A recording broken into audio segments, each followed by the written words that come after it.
everyone, and welcome to the David Goodman Reality and Truth Show. My name is Vanita Lambert. I am here with my co-host Donna. We're sitting in the back today because we have three very special guests that's going to share their Haitian native and so much information with us. And so first of all, I'd like to introduce Mr. Fennell Merville. Dr. Fennell Merville, Dr. Immaculate Can, and Mr. Guy Bosico. And they are all going to share so much information with us. I just can't wait to learn exactly what's happening here. I think next month is going to be National Haitian Month. Is that it? It's a awareness month for pretty much the entire Haitian community. Okay. All right. So what I'm going to do right now, I just want to thank everybody for joining us. And I want to remind you right now to follow us on YouTube after the show is over. And I'm going to turn it over to these gentlemen first. So we'll start with you, Mr. Fennell, Dr. Fennell. Can you just tell us a little bit about your background? And you'd like me to start with Guy? No, Guy is here. We look like brothers. But exactly, yeah. Oh, wait a minute. Okay, so we're going to start with Guy. I apologize. Okay, just tell us a little bit about your background and what you'd like to share about Haitian Community Cultural Month, flag raising, whatever upcoming events you may have. Yes, my name is Guy Bosico, and I'm from Haiti, actually, and I moved here 42 years ago, and I've been living around here, and I'm a real estate broker. I own my office in Norwalk, and I'm part of the Haitian community, and we're working to bring awareness to what Haiti represents in not only the Haitian community in this county, but the history of Haiti, what Haiti represents in the world. So that's primarily my mission, but I defer to Fennell to speak a little bit about Haitian Heritage Month. Well, first of all, my name is Fennell Merville.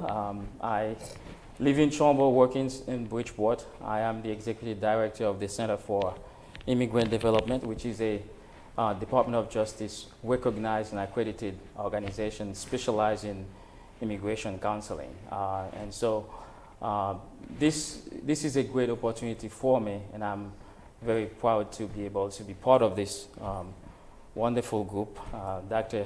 Immaculate Can and also Guy Bosico, to talk about the Haitian flag, what it means to us, and what Haiti represents in the world, and how we have helped over the years so many countries to be independent as a nation. So I look forward to continuing with this conversation to share more information with your viewers.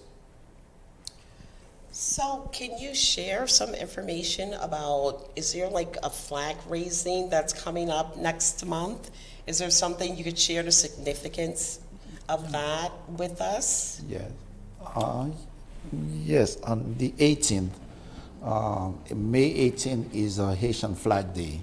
Okay. Haitian Flag Day, so we have a celebration throughout the Tri-State area, and over here we'll have one in Bridgeport on May 18th, and Fennell has all the details. But in terms of the significance of the Haitian Flag Day, the Haitian flag, I would say, is the symbol of human rights. Not Haitian rights, but human rights. While the notion of human right may have existed, may have been in books, may have been in certain constitutions, but the application of human rights in its truest forms started in Haiti. Haiti was the only country where once a human being set foot on the land, they are free and have all the rights that all other Haitian has. So to the point, there is a story of of a ship, of a slave ship that was that stopped in Jamaica while they were there, and they know about Haiti because one of our hero of independence is also Jamaican by the name of Goodman. So the news was already in Jamaica that Haiti was free. So the blacks from Jamaica got on the ship and headed for Haiti. And after months, the ship owner learned that the ship was in Haiti. So headed to Haiti and asked that President Pétion was the president then, asked that the ship be returned with all the slaves. Pétion says, no, I'm sorry, you don't have slaves here. We will refund you for everything that they have used during the journey. We will refund you, we'll give you your ship back, but no human being here is the property of another human being.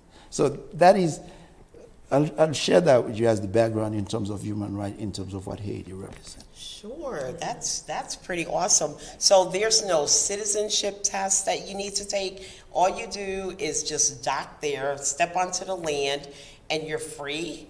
And you're a citizen of Haiti. There is a procedure. Okay. There is a law that you have to follow. But back then, in terms of your right, in terms of rights and protection under the law of Haiti, you were protected.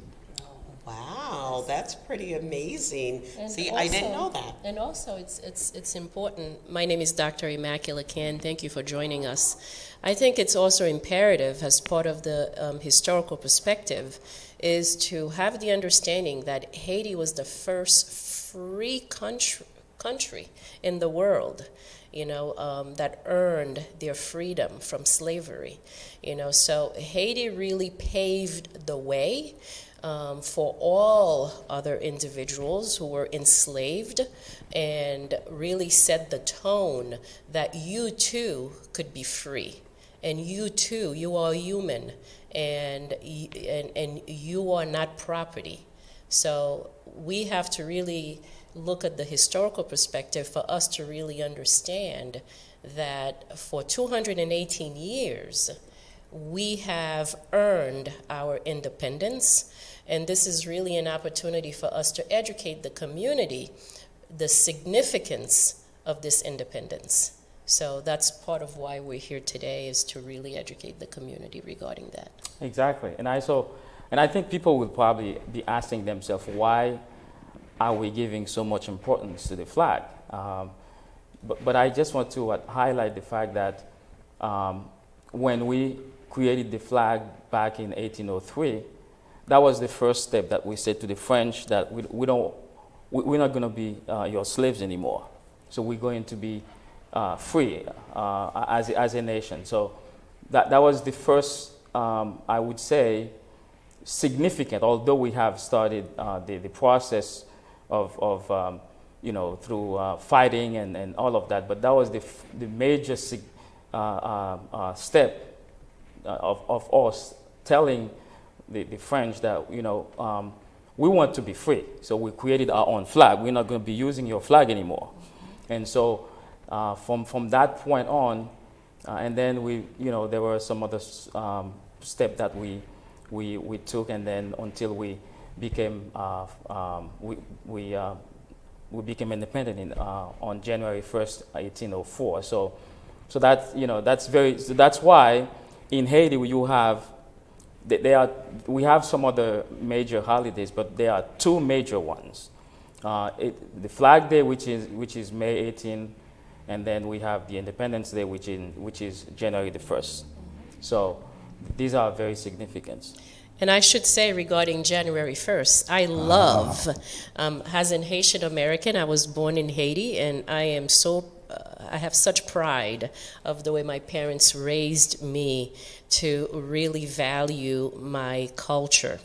And I look forward to January 1st because this is when we have Haitian soup.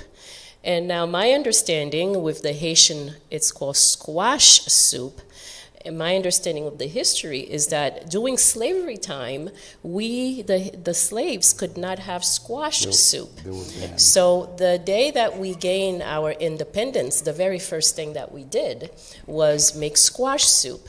Now, on January 1st, I can guarantee you could go to 90% of Haitian household, maybe 99% of Haitian household, and you will have soup. And what's the beauty of it, too, is that there's just a different variety of ways that people can cook it. And so if you want to join us also January 1st, when we also have our celebration, I'm putting it out there. Oh, yeah. I don't know if we're going to have a celebration, but we're definitely going to celebrate the flag raising, which is May 18th. It's going to be held in Bridgeport, and it's going to be at the steps of the old City Hall that we have in Bridgeport, and it's going to be a beautiful ceremony. And we are actually inviting everyone, to participate, everyone to come out and learn more about the Haitian culture. We are inviting public officials. So this is really an opportunity for us to learn about each other, because we have more in common than we have differences. Exactly, and also we have an entire month of celebration from May the 1st until the 31st of May. We have at the Ferguson Library in Stanford, we have a Haitian book collection program, and also we have of course. Which date is that? That is May 1st. May 1st, and then from May 1st. For an entire week, from 10 to 5:30, there is a Haitian book collection event. So you can go to the library for the entire week. You will be able to see some Haitian books, and there will be somebody there to walk you through the history of those books, to explain to you what those books mean to the Haitian. To Haitian history. And also you have Heritage Month, which is the month, I just said, the month of May. You have a conversation about Haitian history on Taylor Show, which is on May 4th. And then you have also May 6th at Matric, which is a restaurant down Bridgeport. From 6 to 8 p.m. there will be a presentation. There will be a talk about Haitian history. So there will be a whole. There's a lot going on. There is a lot going on. Also, yes. at the Ferguson Library, there will be a movie on how Dessalines, which is the father of our independence, defeated Napoleon. There will be a movie at the Ferguson Library in Stanford at 3:00. And I should also say, and I'll let you say something, Dad, I'm sorry. I should also say, in the state of Connecticut, we have quite a bit of large Haitian communities. And I know there's particular communities that we tend to congregate. Stamford is a big area that we congregate, and Bridgeport is a big area that we congregate in Norwalk, but throughout Connecticut. And I know that I'm pleased that Vanita asked us to come here, is because she has a huge following. And this is an invitation, not just to the Haitian community, but to all who would like to really learn more. I'm sorry, my sister. I think you wanted to say something. No, that's okay. That's exactly what I was going to say to you. Who can visit who can visit all these, programs and all these information that you guys have, and where. So you need to let the community and others know where directly, because this is as soon as I'm listening to all the information that you guys are giving out, and I realize that there's some great information, and it's not just because you guys are talking about Haitians, and so it's for everyone. It's for Black American, Black Jamaican, all over, Black African. We all are one. So we are inviting you all. We are all one body. So I thank you for this great information. Absolutely. I really appreciate this information. I'm coming out because I know there's going to be some food. Are you going to be making your soup? We can make a special soup. That will draw a big crowd. Let me tell you, if there's going to be food, I will definitely be there. And, you know, it's an opportunity to learn about different cultures. I just heard on CNN today, or maybe it was Channel 8 News, I watch so much news, that Connecticut is one of the first states that will implement African American history in the schools. Am I right? Yes, Did you you are. hear? Yes. Okay. Yes. So this Or is Juneteenth, we recognize Juneteenth as a holiday. yes, just as last year, it just became effective last year. So this is so important, and I'm really, really impressed by the way you talked about. You just took your independence. You created your own flag. You were not going to follow this one, and no one was enslaved. You know, that took a lot of, you know, gusto to do something like that, because it's tough, you know, as Black Americans, even Indian Americans and other cultures, you know, we're not able to do that. They were enslaved. We were enslaved. Indians, you know, Yeah. Blacks, Jews. And so just to hear that you were the first country to do that, that's amazing. And, you know, it took a lot of hard work, I'm sure. And I know you're very proud. Oh, yes, exactly. And we were not selfish about that. Yeah. Because if you look at the flag of a number of Venezuela, countries a lot of in South America, like Venezuela, Colombia, Ecuador, Bolivia. if you look at their flags, they look like the Haitian flag. And the reason for that is because We assisted them. Haiti helped them to become independent. Okay. When Simon Bolivar, you know, Simon Bolivar, who was the great liberator of the entire part of that continent, when he was looking for help to free Colombia, to free Bolivia, Ecuador, and all of these countries, he learned about what we did in Haiti. So he went to Haiti. Yeah. So we gave him money, we gave him weapons, we gave him all kinds of help that he needed. And with that, he went and fought and gave freedom to all these countries. Awesome. And the only thing that we ask in return to make sure that there is no slavery in these countries.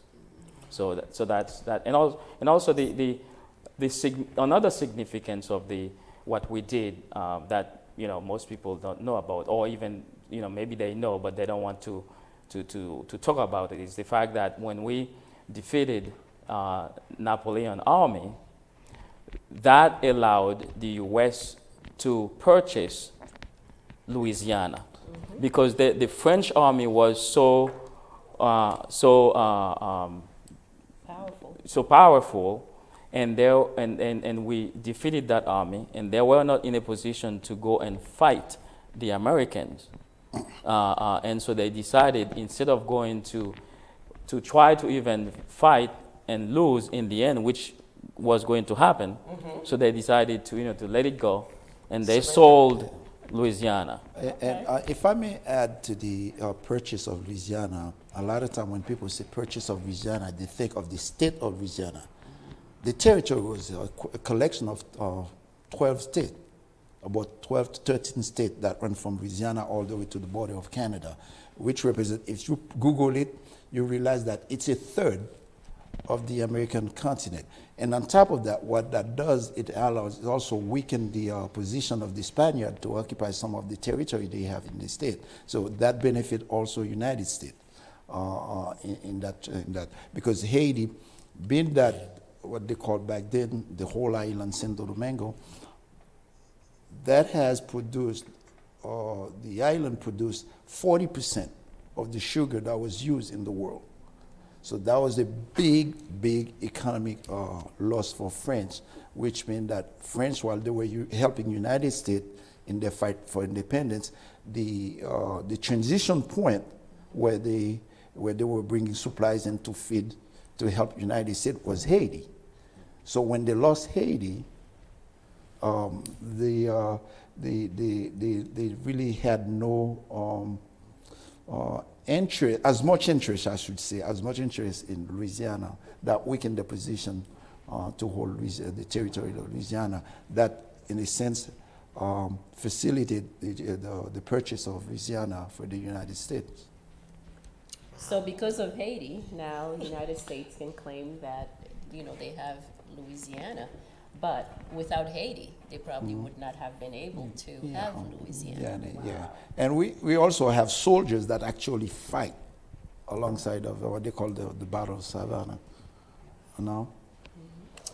I just want to ask you, first of all, thank you all for all the sugar. I mean, that's one of my favorite things. 40%? Thank you for that. And I just wanted to, touch on the library that you were talking about and the books that are available. Are those books going to be available for school-age kids? Just illustrations for kindergarten kids to see? Or are they just for adults, middle school, or whatever? Because I think it's so important that the children Yes. learn this now. Yes. Because for us, we've already gone through our education. We didn't get all that history, all the American history that we should have. This history is just so important. It's so significant to America. And I think that, we need to put this in forms of books so that in kindergarten, whenever they start preschool, 3 years old, that they can start learning about, Haiti, just like they learned about Christopher Columbus and everything else. This is just so important. So are you aware of if there's any children books that will teach this kind of history? These books are they are books either written by Haitian authors or books about Haiti, and they are they are basically for all ages. Okay. Are they going to be for sale? Oh, I'm sorry. No, I'm saying it's a good point that you raised, Vanita. Especially now that we have issues around critical race theory and banning of books. I don't want to bring that up. But. And, so there's really a larger issue here of really stifling history. Of people not really knowing what their history is.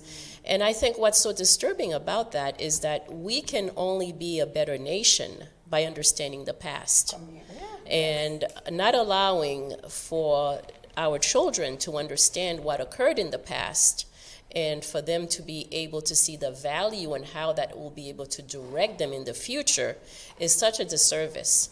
And I look at my own childhood. I was born in Haiti. I came here to the United States at a very young age. I was a baby. But my dad and my family, they were adamant that I understood my history. They were adamant that I understood my culture. And although I was not raised in Haiti, I continuously went back to Haiti for me to understand my culture and for me to do missionary trips. And that was because of that foundation. And that foundation right now is being eliminated, by propaganda, by political forces. And that is such a disservice to our society. Not just Haitian society or Black society, but society as a whole. I'm sorry, go ahead. Now, what I was going to say, this whole notion of fighting what they call critical race theory or whatever, whatever the term they use for it, you cannot fight the truth. The Amen truth to that. will eventually go out. The thing about truth, it may be slow, but it never misses appointment. Never been late. Exactly. And what we are fighting is the truth. You cannot find the truth. It will always come to face. That is so true. I think we are all better together. Diversity, everybody's history, because we all matter. Yeah. So I just want to let you guys know we have about 3 minutes left. This goes by so fast when you're talking Oh, about really? something Wow. passionate. So each of you take a minute and leave our audience with whatever you want them to know. Well, I just want to add, people probably have heard challenges that Haiti has faced over the years, and there is a reason for that, because Haiti has been, or was, or even I would say even now, a bad apple in the sense that what we did, we're not supposed to do that, and we are paying even today for what we did back in 1804. And so by being an example, by being the first black nation to be free from slavery, and so the slave owners, they didn't want that notion, that idea, that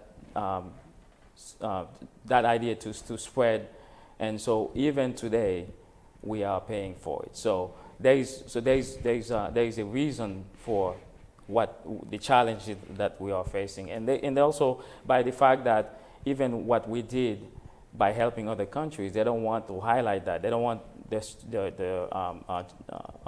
school-age students to know about these things. So I just want to make sure that people know That these people are things. aware, Aware. you know Give us all why. the credit. Yeah. Thank you so much. So we're going to wrap it up.